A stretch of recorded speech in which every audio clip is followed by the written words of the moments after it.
지난 2시간에 걸쳐서 1절로 3절 말씀을 가지고 말씀 강의하면서 우리가 같이 은혜를 받았었습니다.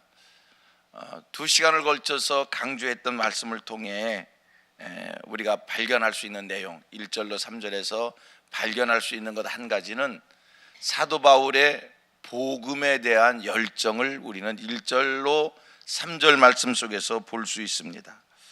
사도 바울이 복음에 대한 얼마나 큰 열정을 가지고 있었는가, 2절과 3절 말씀을 보면 바울 사도가 아그리빠 왕에 대하여 최고의 예의를 갖추는 것을 봅니다.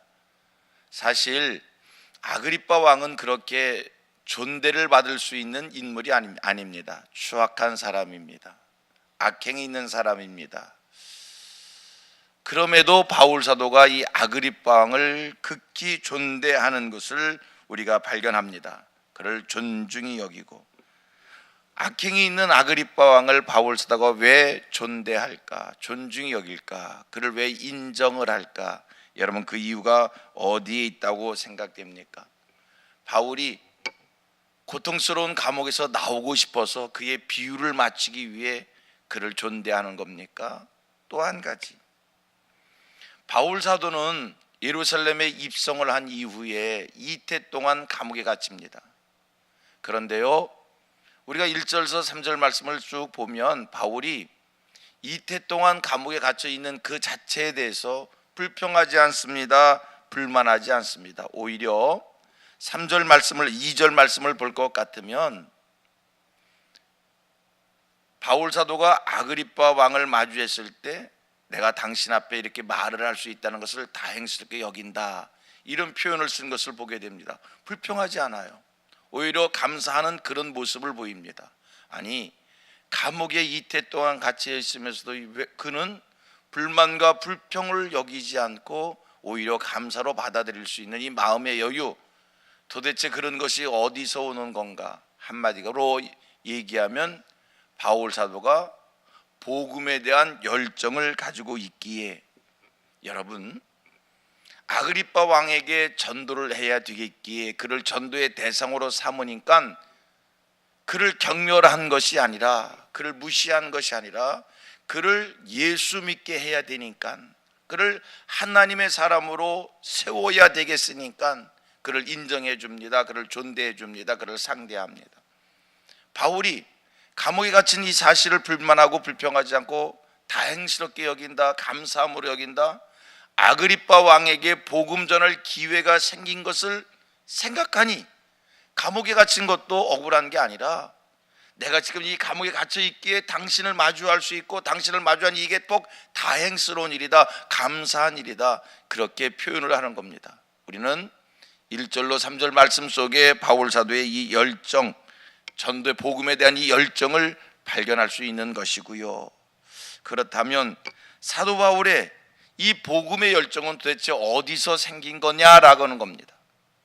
아그리빠 왕같이 추악한 왕도 포기하지 않고 그를 끝까지 하나님의 사람으로 세우기 위한, 그를 끝까지 예수 믿게 하기 위한 이 간절한 마음은 도대체 어디서 생긴 것이냐라고 하는 겁니다.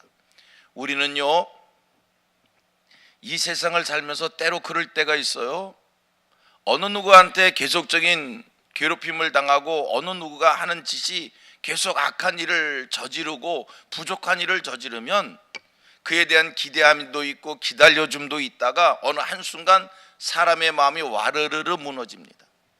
저 사람은 안 돼, 저 사람은 가능성이 없어, 다른 사람은 다 돼도 이 사람은 절대 안 돼, 그런 포기하는 마음이 우리에게 생깁니다. 이게 인간입니다. 어느 한순간 기대했던 마음이 와르르르 무너지는 거예요. 그런데 보십시오, 바울 사도는 절대로 어느 누구도 전도의 대상자에서 포기하는 법이 없습니다. 이 사람은 악하기에 여기까지야, 더 이상 기대할 게 없어, 일찍 포기한 게 나아, 그렇게 생각하지 않고 악함을 보여도, 부족함을 보여도, 못된 모습을 보여도 끝까지 그도 하나님의 사람이 될 수 있다, 그도 하나님께 돌아올 수 있다, 그도 새 사람이 될 수 있다, 이런 믿음을 가지고 상대하는 것을 보게 됩니다. 그래서 바울은 핍박자에게도 악행자에게도 복음 전하는 그 일을 포기하지 않습니다. 바울의 이 복음의 열정, 복음의 뜨거움, 끝까지 할 수 있다, 될 수 있다, 가능성이 있다, 새 사람이 될 수 있다라고 하는 이 믿음이 도대체 어디서 생긴 것이냐라고 하는 겁니다. 자기 자신을 돌아다 보았을 때, 지난날 자기가, 나의 바울 사도 지난날 예수 믿기 이전, 자기가 전도자가 되기 이전 내 모습이 과연 어떤 모습이냐라고 얘기했을 때, 여러분, 사도 바울의 지난날의 모습이 뭡니까? 바울 사도 스스로 고백합니다. 자기는 악행자였다는 겁니다. 자기는 포행자였다는 겁니다. 자기는 죄인 중에 괴수였다는 겁니다. 악행자였고 포행자였고 죄인 중에 괴수였던 나도 변하여, 새 사람 변하여 전도자가 됐는데 누구도 변하지 않을 사람이 있겠는가? 그래서 바울은 지난날 자기의 경험을 통해서 누구도 포기하지 않는, 아그리빠 왕 같은 그렇게 추악한 왕도 포기하지 않고 그를 하나님 앞에 세우려고 하는 간절한 마음을 갖고 있는 겁니다. 성도님들, 하나님 앞에서 안 될 사람 없습니다. 오늘의 모습이 아무리 악한 자의 모습이고, 오늘의 모습이 부족한 자의 모습이고, 오늘의 모습이 가능성이 0%도 없어 보이는 사람이라 할지라도 하나님이 하시면 됩니다. 그런 믿음으로 포기하지 마십시다. 하나님이 포기하지 않은 사람을 내가 포기하지 않게 되기를 바랍니다. 하나님이 될 수 있다라고 하는데 내가 안 된다라고 말하지 않고 믿음으로 기다리고 믿음으로 소망 가지고, 하나님은 그 누구도 절대로 포기하지 않습니다. 하나님은 누구도 다 구원하여 하나님이 원하시는 자의 모습으로, 하나님이 기뻐하시는 자의 모습으로 하나님이 바꾸어 놓으실 겁니다. 하다못해 김정은이까지도 하나님은 하나님의 방법으로 역사하셔서 그를 돌이켜 새 사람 되게 할 겁니다. 이 땅에 구원 얻지 못할 사람, 변하지 않을 사람 아무도 없습니다. 우리 같이 합니다. 이 땅에 구원 얻지 못할 사람 없다.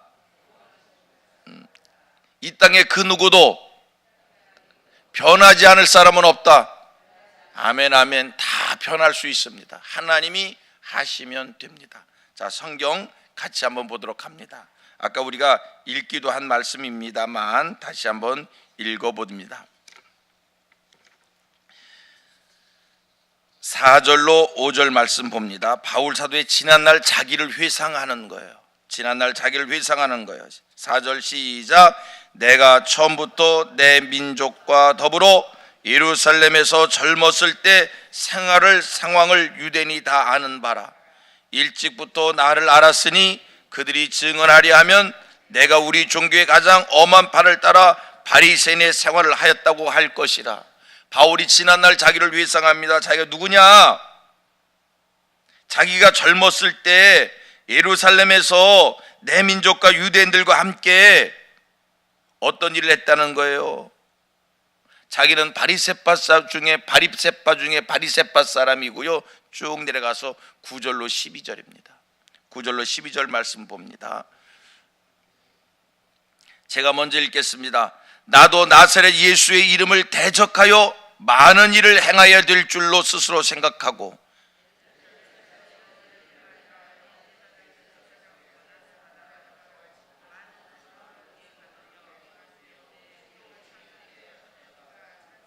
또 모든 회당에서 여러 번 형벌하여 강제로 모독하는 말을 하게 하고 그들에게 대하여 심히 격분하여 외국 성에까지 가서 박해하였고 그 일로 대제사장들의 권한과 유임을 받고 다메섹으로 갔나이다.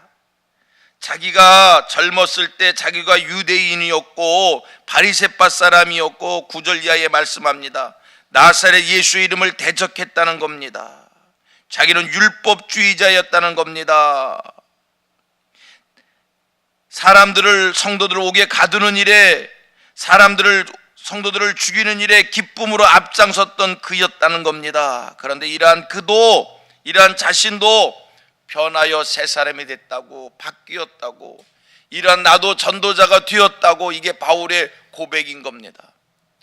바울 자기를 생각해 보니까 변하지 않을 사람이 아무도 없는 거예요. 누구도 다 변할 수 있는 겁니다. 지난날 내 모습, 젊었을 때 바리새파 사람으로서 예수 믿는 사람을 핍박하는 그 일에 앞장을 섰던 자기였지만 나도 변했다는 거예요. 하늘의 빛을 받고 보아. 13절 14절 봅니다. 13절 14절 제가 13절 읽습니다. 시작. 제가 읽습니다. 왕이여 정오가 되어 길에서 보니 하늘로부터 해보다 더 밝은 빛이 나와 내 동행들을 들러 비추는지라. 히브리 말로 이르되 사울아 사울아 내가 어찌하여 나를 받게 하느냐. 가시체를 뒷발질하기가 내게 고생이니라. 그렇게 악한 자기였지만 자기에게 하늘의 빛이 비추어지고 하늘의 음성이 들려지니 자기가 완전히 새로워질 수 있었다는 겁니다. 성도님들 여러분, 이 땅에 사는 그 누구도 하늘의 빛을 받으면 다 변하여 새 사람 될 줄로 믿습니다. 누구도 하늘의 음성을 듣게 되어지면 변하여 새 사람 될 줄로 믿습니다. 오늘 이 새벽 하나님 앞에 소원할 수 있게 되기를 바랍니다. 하나님, 하늘의 빛을 우리 민족에게 비춰 주시옵소서.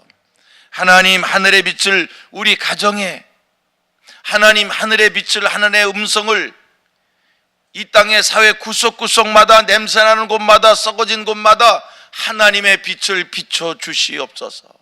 하늘의 음성을 들려 주시옵소서. 그 빛과 그 음성이 들려지는 순간, 하늘의 빛과 하나님의 음성이 들려지는 순간 모든 것이 다 새로워질 수 있고 변화될 수 있고, 그러고 보니까 내가 여기 이 정도의 이 모습으로 이렇게 서 있는 것은 내 공로가 아닙니다. 내 수고가 아니었습니다. 내 열심이 아니었습니다. 여러분 그렇지 않습니까? 오늘 여러분이 여러분의 이 모습, 이 정도 이만큼 된 것 여러분의 수고였습니까? 여러분의 노력이었습니까?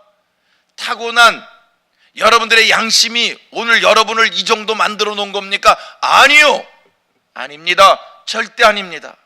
내게 비춰진 하나님의 빛이 있었고 내게 들려진 하나님의 음성이 있었기에 은혜를 구하는 자가 되었고 하나님 앞에 사는 자가 되었고 하나님의 뜻대로 살기를 소원하는 거룩한 자가 되었고 오늘도 은혜를 사모하는 자가 되어진 겁니다. 하나님을 두려워하는 자가 되고 하나님의 말씀대로 살고 싶은 이 간절함이 생기고 하나님을 의지하는 이 열정이 생긴 것, 이건 내 수고가 아니었습니다. 내 노력이 아니었습니다. 내 열심이 아니었습니다. 내게 비춰진 하나님의 빛이 있었기에, 내게 들려진 하나님의 음성이 있었기에 오늘 내가 여기 이 정도 이만큼의 사람이 되어진 겁니다. 하나님의 은혜 아닙니까? 바울 사도는 그것을 깨달은 사람이요, 자기가 악행자였고 포행자였고 죄인 중에 괴수였지만 하나님의 빛이 내게 비춰지니까, 하나님의 음성이 내게 들려지니까 내가 전도자가 됐다는 거예요. 은혜를 구하는 자가 됐다는 거예요. 오늘 내가 이 정도의 이만큼의 사람이 됐다는 거예요. 그 경험 속에, 그 체험 속에 바울이 지금 아그리빠 왕에게도 하나님의 빛이 비춰지기를 원하고 하나님의 음성이 들려지길 원하는 마음으로 간절하게 그에게 복음을 전하는 겁니다. 여러분, 하나님의 빛이 비춰지면 됩니다. 하나님의 음성이 들려지면 됩니다. 하나님 이 땅에 주의 빛이 비춰지고 주의 음성 들려져 모든 것이 변하여 다 새로워질 수 있게 하여 주옵소서.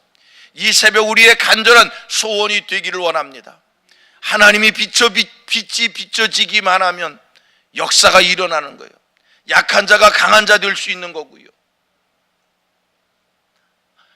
악한 자가 의로운 자 될 수 있는 것이고요, 하나님이 치료의 광선을 바라시면 모든 질병도 치료되어지는 것이고요, 정신적으로도 새로워질 수 있는 것이고요, 영적으로도 새로워질 수 있는 것이고요, 하나님의 빛이 비춰지고 하나님의 음성이 들려져서 바울을 변케 했는데, 하나님의 빛이, 하나님의 음성이 나를 변하게 했는데, 이 세상인들, 우리 주변에 있는 오늘 내가 누구를 생각해 보니까 너무 악해요, 너무 부족해요, 너무나 모자라요. 그래도요, 소망을 가지십시다. 믿음을 가지십시다. 우리 기독교는 믿음의 종교예요. 하나님이 포기하지 않는 한 나도 포기하지 않는다는 그 믿음 속에 오늘도 믿음 가지고 오늘도 소망 주게 하나님 빛을 비춰주셔서 하나님의 빛은 중독자들을 새롭게 할 줄로 믿습니다. 하나님의 빛은 죄의 습관에 빠진 사람을 새롭게 할 줄로 믿습니다. 그 하나님의 빛이 모든 이들을 새롭게 할 줄로 믿고 오늘도 하나님 앞에 포기하지 않는 성민의 모든 권속들 되어지기를 주님의 이름으로 축복합니다. 주의 음성 들려 주옵소서. 주의 빛 비춰 주옵소서. 이 새벽에 간절한 우리의 기도 되기를 주님의 이름으로 축복합니다.